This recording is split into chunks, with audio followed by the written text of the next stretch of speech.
নমস্কাৰ বন্ধু বান্ধৱীসকল নতুন বছৰটোত যদি সুখ শান্তি আৰু সমৃদ্ধি লাভ কৰাটো বিচাৰে তেন্তে ঘৰৰ পৰা আজিয়ে এই বস্তুবোৰ অতৰাওক তেতিয়াহ'লে ঘৰত সুখ শান্তি আৰু সমৃদ্ধি লাভ হ'ব বন্ধুসকল আমাৰ ঘৰত থকা কিছুমান বস্তুৱে আমাৰ ব্যৰ্থতা হতাশা আৰু দুৰ্ভাগ্যৰ কাৰণ হৈ ৰয় গতিকে ইয়াক যদি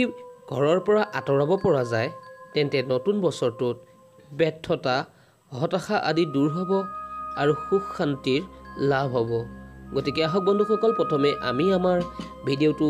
আৰম্ভ কৰি লওঁ বন্ধুসকল বাস্তুশাস্ত্ৰৰ অনুসাৰে এইবোৰ বস্তু যদি ঘৰৰ ভিতৰত ৰখা হয়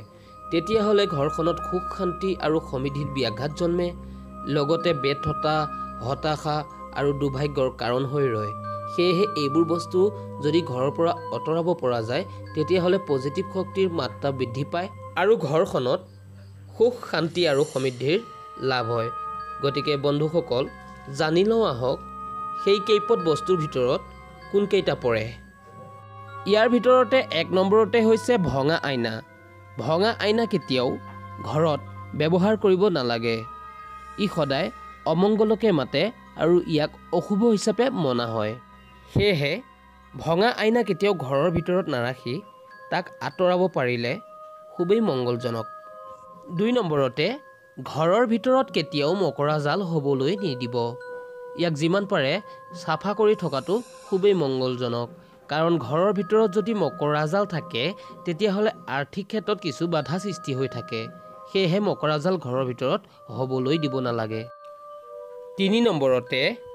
বেয়া হৈ যোৱা ঘড়ী কেতিয়াও ঘৰৰ ভিতৰত ৰাখিব নালাগে বাস্তুমতে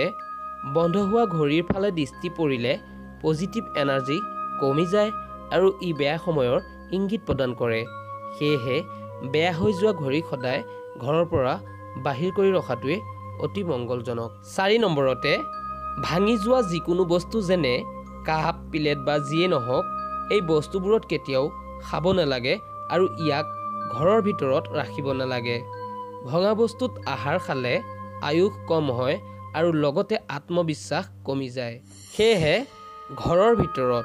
কেতিয়াও ভঙা বাচন বৰ্তন ৰাখিব নালাগে ইয়াক সদায় ঘৰৰ পৰা আঁতৰাই ৰখাটো অতি মংগলজনক ৫ নম্বৰতে ঘৰত কেতিয়াও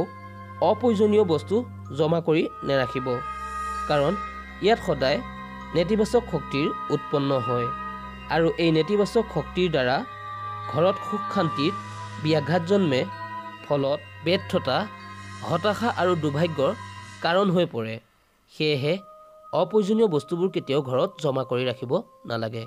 গতিকে বন্ধুসকল আজিলৈ ইমানকে আলোচনা কৰি মই মোৰ চেনেলৰ পৰা বিদায় লৈছোঁ আপোনালোক সকলোলৈকে মোৰ ফালৰ পৰা আন্তৰিক ধন্যবাদ